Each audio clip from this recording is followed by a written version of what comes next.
alongside the resolution of video, the lighting, the quality, and all of these factors, the most vital and fundamental factor will be, is it authentic? If you can't prove that it's real, it has no value. It's tempting to think of perception as being like a giant projector with a screen. So we get an image on our retina turns it into signals on our optic nerve, and then that somehow goes into our brain. And the reality is that's almost completely false, because that's not how our brains work. There probably is no objective reality out there. Hello and welcome to How to Understand Today with me, Simon Wyndham. And I'm Dave Shapton. And today we're going to be talking about AI image generation. You might have noticed a lot of AI generated content on social media, particularly with Reels. It's becoming much more prevalent these days. And from the look of some of the comments in these posts that are being made, there are a lot of people being fooled by it. And this is one of the aspects of generative AI that is going to cause more issues going forward. Recently, I've been accused of being an AI voiceover. It's a compliment, I'm sure. I know. I was just wondering how to take that, but it's interesting that people are increasingly not able to tell what they're looking at, despite the fact that when you know the telltale signs, they are pretty easy to spot. So Dave, what are your initial thoughts on this and where we are and where this is going? Yeah, well, I think it's a really big deal. I mean, we're less than a year since Sora came out, which was the first video AI model that text to video that really made everybody draw breath. It was staggeringly good, and yet we've moved on a long way from that in such a short time in terms of overall credibility, cinematic realism. And most of all, I would say, in terms of, objects and people doing things that objects and people do in real life and simulating that in AI, all of which is making it harder and harder to spot the difference. And I think, especially when you look in fields like advertising and, fantasy type films, where you're not looking for, hard truth, realism at all, you're kind of conditioned to elements of it being unreal. So that's where traditional filmmaking is going to merge with AI filmmaking, in that there's an element of unrealism expected anyway. But the real danger comes when you're making a documentary or a political advert, or genuinely trying to persuade someone, where the authenticity of what you're doing, in other words, the correspondence between what you're saying and reality, that when that becomes a slippery surface instead of something solid to hold on to, then we're in real trouble. But I think what Simon just said there actually is, which is where, just to reiterate, it's where somebody commented on a fantastic video that Simon made and accused him of using an AI voiceover, whereas it was absolutely 100% his own voice. So we're actually almost, we've got the rear wheels overtaking the front wheels now, because people are starting to say that's AI and not reality, as opposed to the other way around. So we're in a very interesting space at the moment. So does that make sense to you, Simon? Is that pretty much where we are now? Yes, yeah, I agree with that. I was just going to say that I am slightly tempted in my next video to use an AI generator to clone my voice and to see whether anyone thinks that things have improved over the last one. Well, I have some statistics here that from Statista. And there are a few different surveys that they've been doing with regards to this.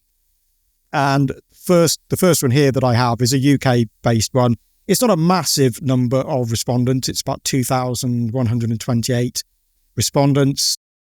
And it's called Reactions of Adults in the United Kingdom to seeing content labelled as AI generated on social media as of May 2024. 27% of people said that they would block or unfollow the account, whereas 42% said they wouldn't do anything. Very minor percentages said that they would report it or share the posts with others. But there have been some more surveys that have been done, and there's a big generational gap between how these things are treated. It's not really very surprising. So, for example, we have one here. It was about 4,500 respondents called the share of online users who engage with social media content generated by artificial intelligence worldwide. Now, this is from 2023. There isn't a more recent one. This is August 2023, but it's split by generation, and it's also been filtered for people who agree strongly with each statement that is made. So the first one is, if I know something is created by an AI application, I am less likely to engage with it. Not surprisingly, baby boomers are the least likely to engage with something that they know is created by AI, with Gen Z being the most likely. If I know something is written by an AI application, I'm less likely to trust it. Again, a similar result, as you'd expect. Millennials and Gen Z are pretty close in this, with 33% of baby boomers saying that they were less likely to trust it. But here's where it gets slightly more interesting. It's hard to tell what information is real or fake. And although it isn't a huge gap, again, Gen X and baby boomers agree with that statement, whereas Gen Z and millennials see themselves in a much better position to be able to tell what is real and what isn't. So with a lot of social media influencers now using these AI things, there's also another statistic I'll get to in a moment. But what are your initial thoughts on that, Dave? Yeah, I think you'd expect a generational difference. For many reasons. One is that the traditional, somewhat hackneyed view is that older generations don't understand technology. I don't think it's that. I think it's maybe that they don't keep up with the latest trends as much, because keeping up with the latest trends, which actually today you need to check almost every 7 seconds, it's more a habit of younger people. It may be as simple as that, but also, what is your lived experience? If your lived experience is the non-digital world that baby boomers were brought up in, then that's going to give you a very different attitude and approach to AI-generated material than if you're between 15 and 25 years old, let's say, where it's a complex equation. It's not just a sort of one-dimensional equation, more or less. It's also cultural attitudes. It's also what you're normalized to. And I mean that that's a very, very important aspect to it, because we're normalized now to the most amazing AI-generated video, and to the extent that you see some new model that does some aspect better. Maybe it doesn't typically give people 7 fingers on one hand and 3 on the other hand, you treat that as some mild incremental improvement, whereas in fact it might have required 10 times the processing power, and for that generative AI to have developed an anatomical model within itself. So this normalization leads to dismissing essentially massive improvements. I mean, it may be worth just, it's hard to believe that all this is just over a span of maybe 2 years. And if you think back to the very first generative video or text to video attempts, they were terrible. I remember telling one of them to make a video of a car, of a Volkswagen Beetle, driving through a forest. I honestly couldn't tell if it was a Volkswagen or a rhinoceros. There just wasn't enough detail. And way back then, 24 months ago, every successive frame looked as though it was painted by a different artist. There was no sense of continuity, stylistic continuity, character continuity. None of that. And we all said this is going to take 100 years to solve. And it's solved now. And now you can do fine edits. You can ask the AI to regenerate exactly the same scene, maybe add something here, take away something there. Again, this is not just some incremental improvement, because the whole thing about neural nets, generative AI models, is we still largely don't know how they work. We know how to build them, so in that sense, we must know how they work. But actually, at any point in time, at every location within that model, we have no idea what it's doing. We only know what it tends to do. So that's why adding controls and fine-tuning is such a big deal, because for a long, long time, I don't know if you remember that website, I think it's probably still there, called This Face Does Not Exist. Was it that? Yeah. And it was just a bit of fun. It was an early generative model called a GAN, Generative Adversarial Network. And it could make credible photograph-like portraits of people who never existed. And if you look closely, people's teeth would look a bit funny. Their earlobes were always a bit weird. But yeah, that would be on second glance. On first glance, it was credible. And now, but you had no control over that, no control whatsoever. And that was the case for a long time. Even, to make someone's nose bigger or smaller, or give them thicker eyebrows, you just couldn't do it, because you didn't know where inside the impenetrable interstices of this model that was taking place. You don't even know what. The problem with these models is they don't think, using the word morphically, they don't think the way that we do. They work in what's called a high-dimensional vector space. We won't go into that, but essentially what it means is they look at things differently. Their view is as valid as ours, but in the same way that a human being would assess what's in front of them differently to the way an alligator would assess what's in front of them, then these models, their way of assessing an image or a real-world scene is entirely different to the way we would.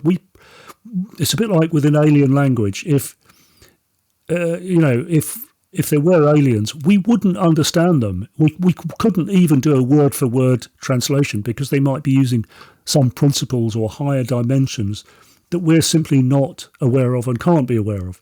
So all of which is a long way to say that these controls, the ability to control fine detail, as if you're in Photoshop, is an extraordinary advance, and suggests that either we do understand a lot more about what these models are doing, or we're using these models, giving them instructions to control themselves, still without having a clue how they do it. Yeah. I mean, that's the other thing, of course, because a lot of these videos that are around are effectively clickbait videos, in Facebook Reels and whatever. And it's not, having AI understanding what kinds of things people are engaging with. It's possible for the AI to generate the prompts, which then generates the video.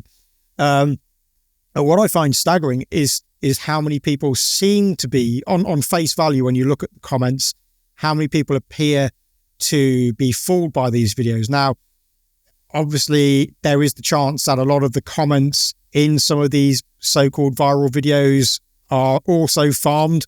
But even when the video is quite clearly fake, I mean, a prime example is that a lot of them seem to involve gigantic fish for some reason. You have a gigantic weird fish that because of course they do. Yeah. And randomly there's always a fisherman or a couple of fishermen walking around it, feeling it. They don't seem to know what to do. They're just randomly walking around this fish and their hands are disappearing inside it. And they're 1 minute they've got 3 fingers, the next minute they've got 4. But people are commenting on these videos as if, oh my God, I didn't realize these creatures existed. I saw another one with a moose walking through a street. And the argument about whether it was AI or whether it was real or not didn't stem from the fact that no footprints were left in the snow that it was walking on, or that it had a Hollywood quality, camera sort of move that it was doing. But the debate mainly focused around whether moose were really that big or not. And yes, they are, but there were many other things in the video which gave the game away other than the size of the moose. So how do we, going forward, it sounds a bit patronizing this, how do we protect people who aren't so savvy with this kind of thing, who might be fooled by this? What's this? Is there any solution to this, or is it just, has the horse already bolted? There's no solution to it in the sense that AI is on a massive trajectory in terms of getting better at the moment. So, you could always argue that it will always outwit us, and that may well be true. The only response to this, and this may sound a bit like saying, well, the only way you can control a nuclear explosion is with another nuclear explosion. But we could use a specially trained model to detect AI appearance, AI artifacts.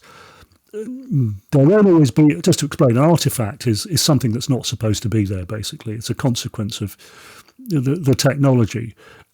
It's a bit like when you're watching satellite TV or something like that, and it breaks down into a multicolored chessboard, which is probably something we've all seen. That's called an artifact, and like staircases on diagonal lines. Those are all artifacts. AI has artifacts, but I actually despair at our ability to detect them, and indeed our propensity to be distracted by other things. So there was a very clever post I saw the other day, just a photograph, which showed a very convincing looking, female AI, YouTube type presenter, influencer.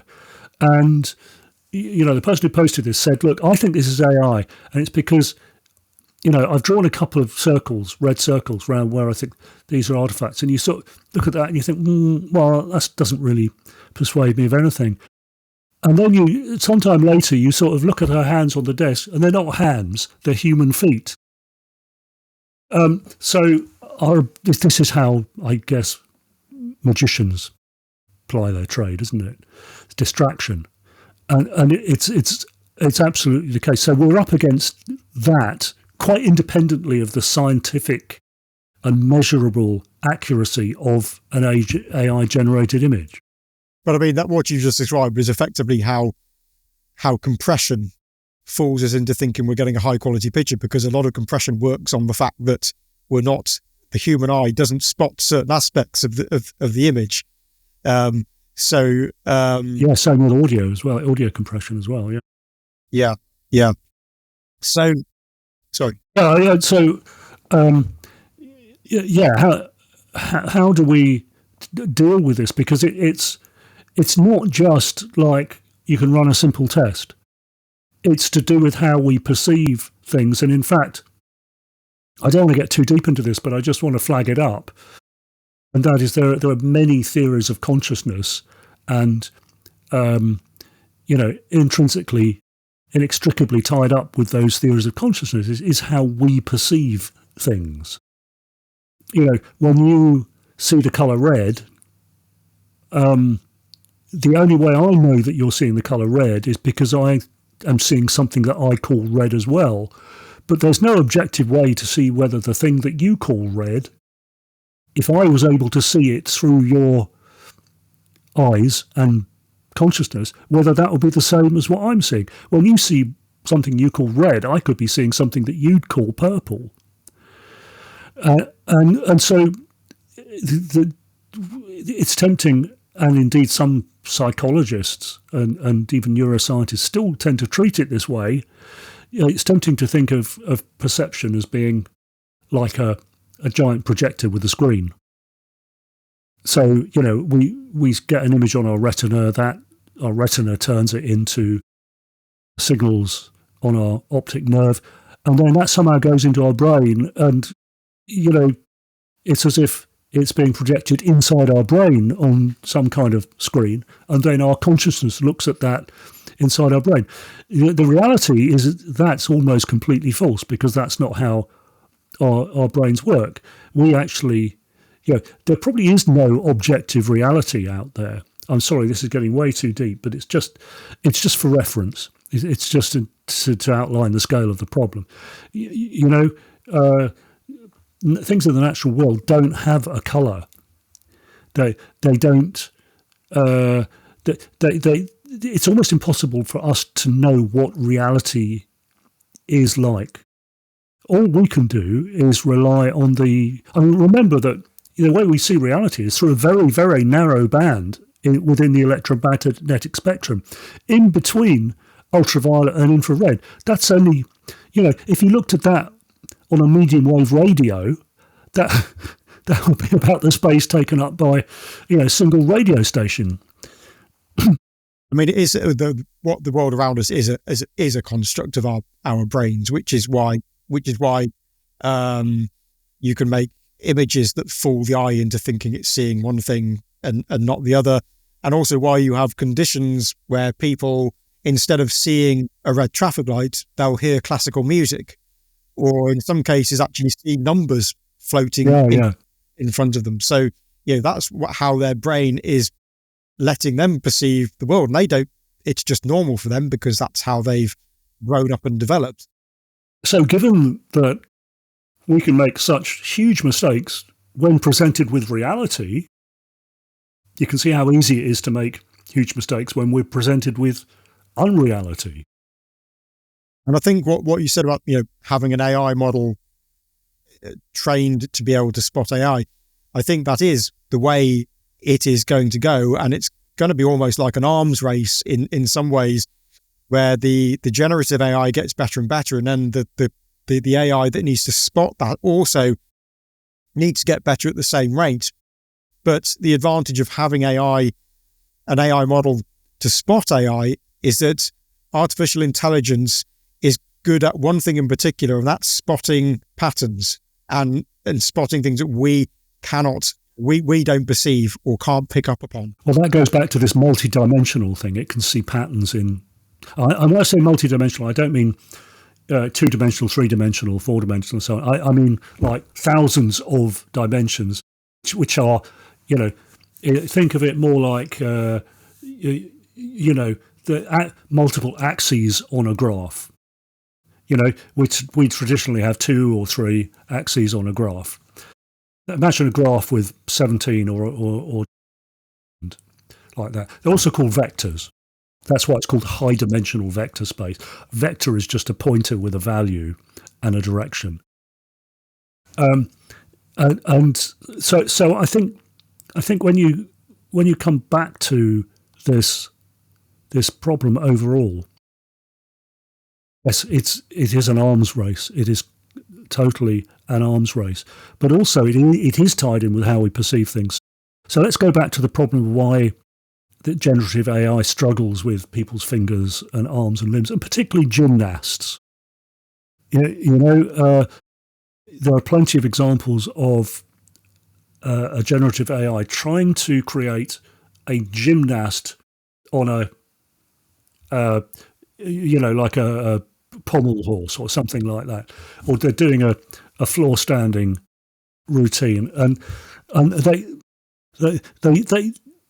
the AI puts them into such contortions that they would literally fly apart if they tried to do that, and their leg somehow goes through their neck and things, which are completely impossible. So, and it sounds like that's just incompetence in building the AI model. But let's look at how difficult a problem that is. The AI is not intrinsically human. It doesn't have a human brain, doesn't have human perception. And nor does an octopus, and nor do we understand very much about an octopus. So if we had to imagine an octopus tap dancing or riding a unicycle, we would make as big a hash of imagining that as an AI model makes of a gymnast, or even getting the right number of fingers on a hand. So it's not surprising.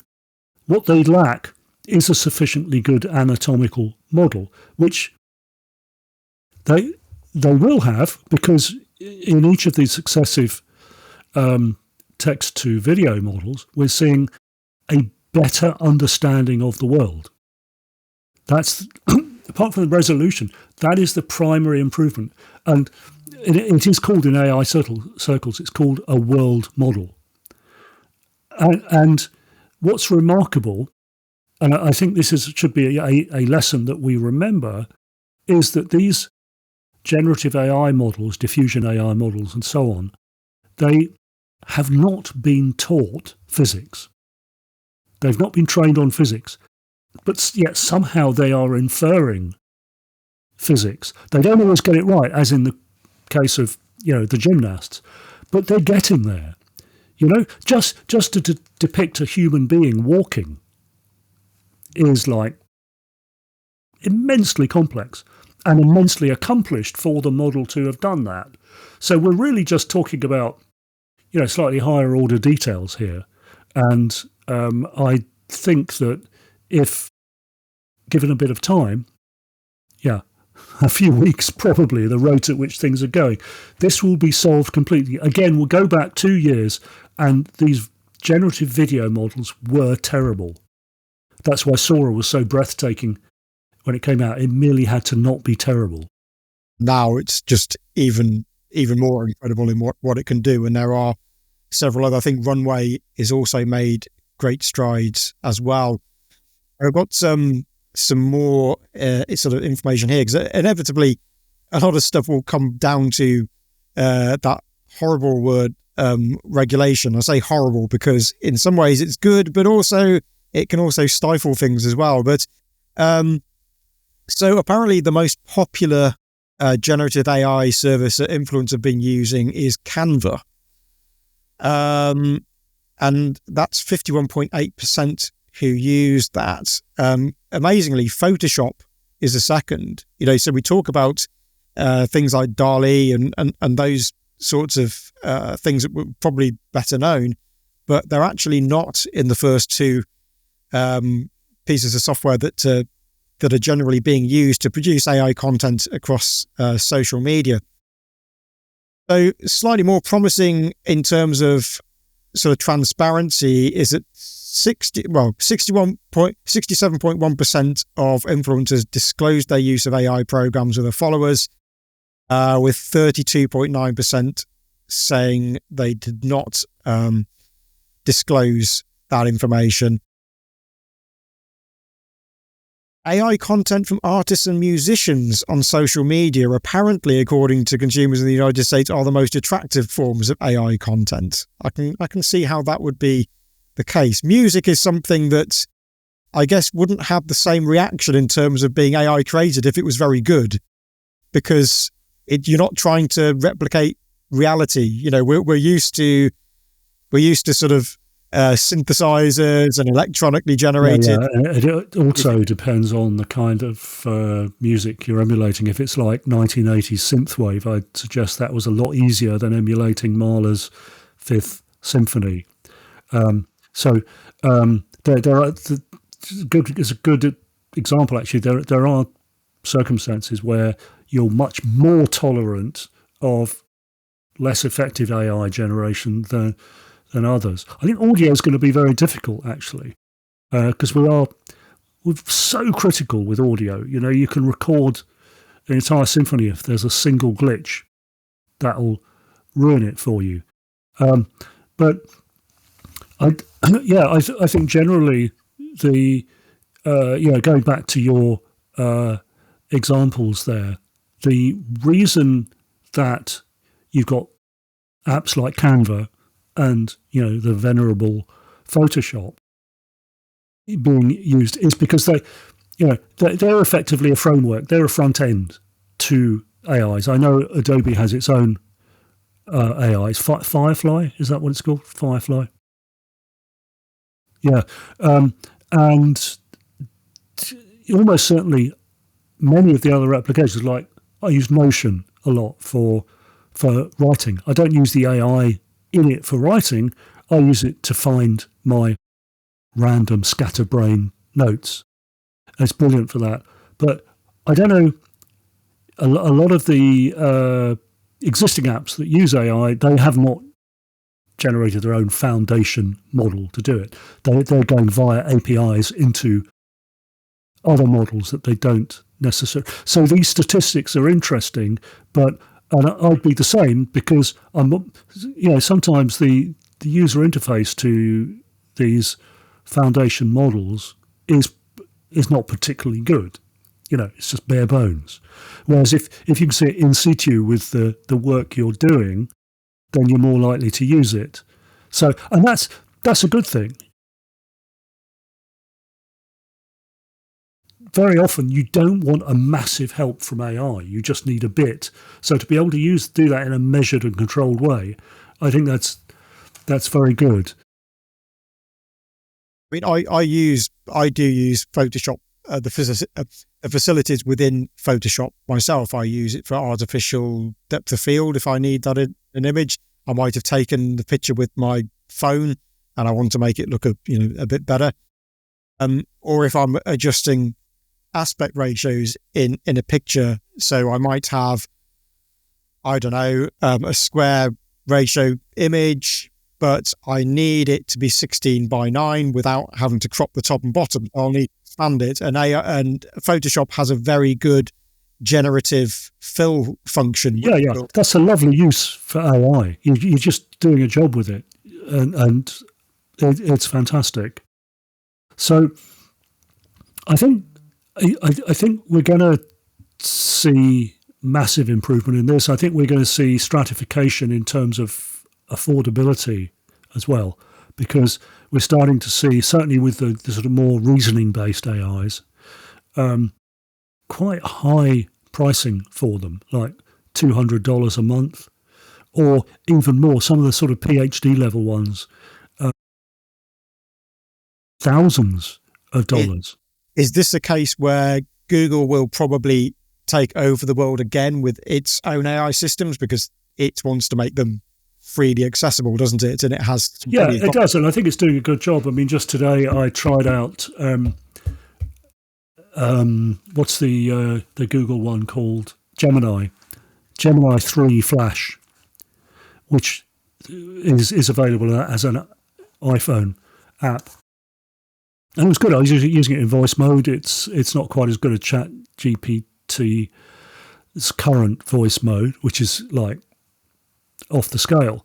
But exceptionally good is the 4.0 model. Yeah. But in terms of its interactivity and the ability for me to ask a rambling question, which I'm prone to do, instead of saying, tell me this versus that, I'll say, well, I was kind of thinking whether there's any sense in the idea that, no difficulty with any of that stuff. Still, totally failed to tell me how many letter R's there are in the word strawberry. Interesting. And the reason for that is that it's trained on whole words, I guess. And I was having to tell it, right, let's try and let's make sure you understand what I mean by the letter R. So what is the 18th letter in the alphabet? And it said, it's R. So I said, spell the word strawberry letter by letter and tell me how many occurrences there are of the word of the letter, the 18th letter of the alphabet in the word strawberry, and it said 2. I don't know what's going on there. I don't know what's going on. Yeah, that's an interesting one. I mean, I have been really impressed by ChatGPT and how much it has advanced, and particularly in terms of how it recalls things. Before, in its previous iteration, it would forget things that you conversed about before. And not so very long ago, I've unsubscribed to it now that I've tried it out and whatever. I said I was going out somewhere, and it said, "Oh, will you be taking Dolly with you?" And Dolly's my dog. And the last time I spoke to ChatGPT about anything to do with my dog was ages ago. But it just randomly asked if I was going to take my dog with me to this place that I was going to. It is super impressive, but as you say, it can be incredibly intelligent sounding the one moment, but then just be completely stupid. Yeah. Well, a little bit like us in a way, but it's certainly one of the biggest improvements that is not immediately obvious is the context window. And this has improved by 1,000-fold. So in the early days, you'd ask a question, and it would you'd get to the end of the sentence, and it would have forgotten what you said at the beginning of the sentence.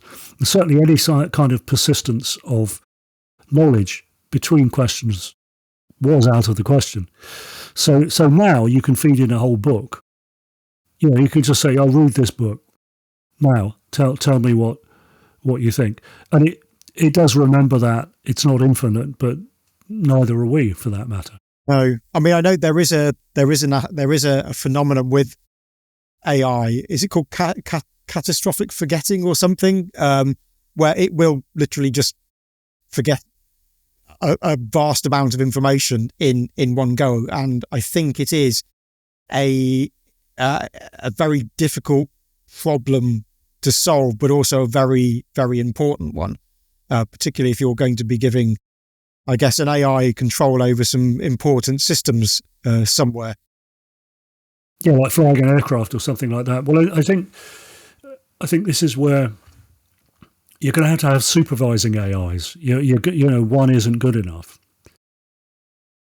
A bit like on an aircraft where I think it was with the 747 they first did this, where they not only had 3 separate avionics systems, they were designed by 3 separate teams who were not allowed to communicate with each other using 3 different microprocessors.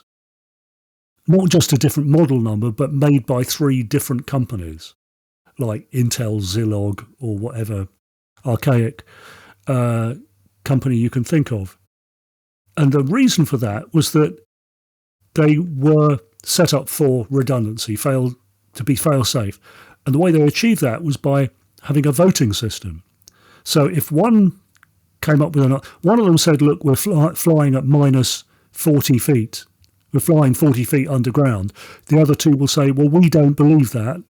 We believe we're flying at 500 feet above the approaching runway." And the reason they use separate teams of developers and different species of processor was that if there was a bug, computer code bug, it would not occur in all 3 at the same time. And so I think when we're talking about AIs in responsible roles, they have to have that kind of arrangement, at least adopt some sort of federation. And we're getting off the topic of generative AI here, but it all matters in the sort of big bucket of relevance.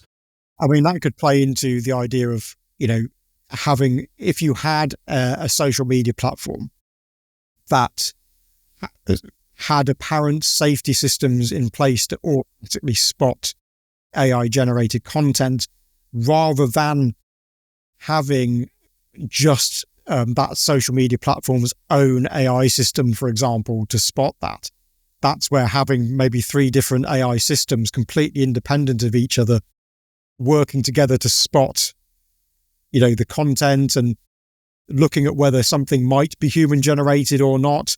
We're all familiar with these adjudication processes, or rather a lack of adjudication processes within social media platforms, where it will take umbrage at something you've posted that's completely innocent and hasn't broken any rules, and it's just flat out got rid of it. And I think similar things are happening with regard to YouTube, say spotting AI generated content when that content was actually genuine.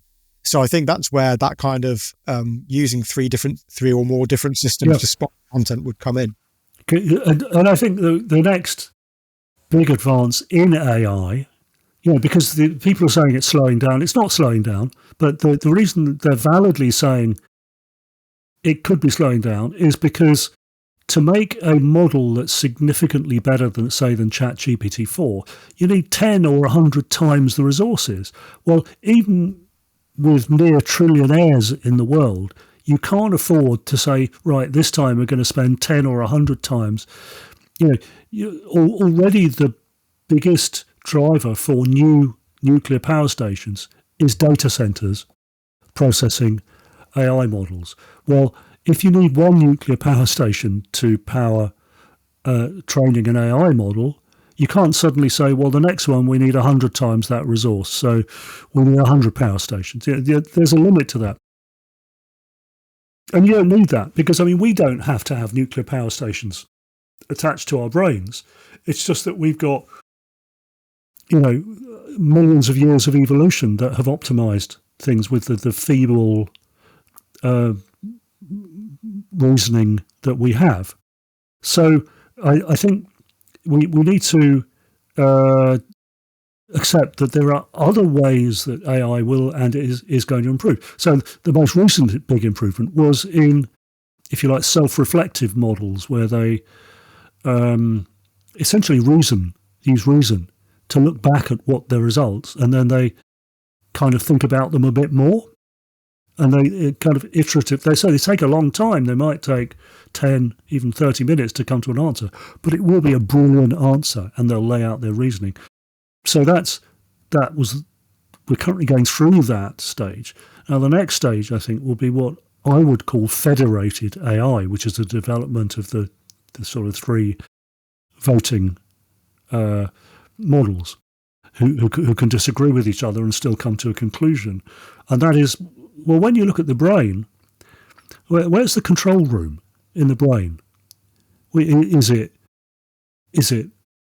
your hypothalamus? Is it your cerebellum? Is it your neocortex?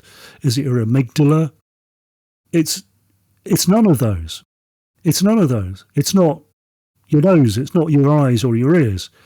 It's there is no central part of the brain. The brain is a federation of functional units, and you can say, right, your neocortex is where the higher level reasoning and decision making takes place, and that's the reason our brains are so wrinkly is because the neocortex needs that area of the brain, the surface area, to be as good as it is. But nevertheless, you can't say that is the central control room. There is no central control room. So what you have is a loose federation of functional units in the brain. And I think that's going to be the case with AI. I think the way forward is to have multiple, quite radically different models working together on a problem. Some would be supervising, some would be, postulating ridiculous suggestions only to be, knocked down by others. But nevertheless, there would be this creative process going on. I think we're very close to being able to do that. You can set up an ad hoc version of that, because if you get like Google's model Gemini running on one phone, ChatGPT on another, Claude 3.5 on another, have them all talking to each other and tell them, right, look, you've got to work together on this problem. I'm going to introduce you to each other. They'll pretty much understand that. It won't be seamless, but we're not far from that. And that's just like a desktop experiment. That's like the equivalent of buying an electronics kit when you were a 7-year-old or in the 80s, and you connect together a few transistors and diodes. That's the sort of desktop experiment version of that. But you imagine a well orchestrated version of that. It would be immensely powerful and somewhat chaotic initially, but it would learn to work well. Yeah. I mean, we've talked a lot about like social media posts and people commenting and videos of moose walking down the streets and very strange looking fish are one thing. But we've also recently had videos such as Vladimir Putin talking at a desk, and because of his lack of motion, there's been question, well, is that AI generated or not? Because I think his hand barely moves, and he's very stuck. Obviously, Mr. Putin isn't very animated even at the best of times, but there are questions there, along with I think it was Russia Today that made the claim that all of its correspondents and news readers were AI generated. So although we know that would be a very difficult thing to pull off, it still creates that uncertainty. Well, is it true? Is it not? And they play on this, and this is where serious disinformation comes into play, doesn't it? Yeah, it's and actually there's a sort of meta view on this as well, which is that Russia Today saying that they're quite clearly not AI generated presenters, are AI presenters. So it's almost come full circle, and I think we're all going to be dancing around the question of reality. And when we talk about generated AI, there's a unwelcome side effect, which is that if you can't verify or authenticate some material as being real, then the value in all content will tend towards zero. So in other words, alongside the resolution of video, the lighting, the quality, and all of these factors, the most vital and fundamental factor will be, is it authentic? If you can't prove that, you imagine you're, a stock footage agency or a, photographic library, and you're trying to sell the works of your presenters, of your contributors. If you can't prove that it's real, it has no value. So that might sound slightly boring and an unglamorous response to this, but actually think about authenticity. Work with people you trust and have always trusted. Authenticity is a little bit like hygiene. You have to be careful at every stage. You have to make sure that it's not been contaminated by distorting or ungenuine factors. So it's a new way of thinking, and it's slightly boring, but it is the underlying factor in all of this. Is it real? Well, I think we've covered a heck of a lot, I think, there. And I hope it's given people some insight as to where we are and where we're going and what the possibilities are for going forward with regard to handling this kind of thing. Well, I think we'll probably leave it there for today. What I would say is, if any of these concepts are like too deep or opaque to people, come back in future episodes. We'll unpack all of them. We're all new to this. We're all new to this. It's just that some of us are a couple of pages ahead than others. So don't feel like you're never going to catch up with this stuff. We will keep coming back and going through these concepts. There's nothing intrinsically hard to understand here. It's just that it tends to come out like a fire hose. It's like drinking from a fire hose. it's just too much to take on board. So anyway, we'll call it a day for now. Thanks. Excellent. Thank you very much, Dave. And I'll see you on the next episode. Yeah, see you.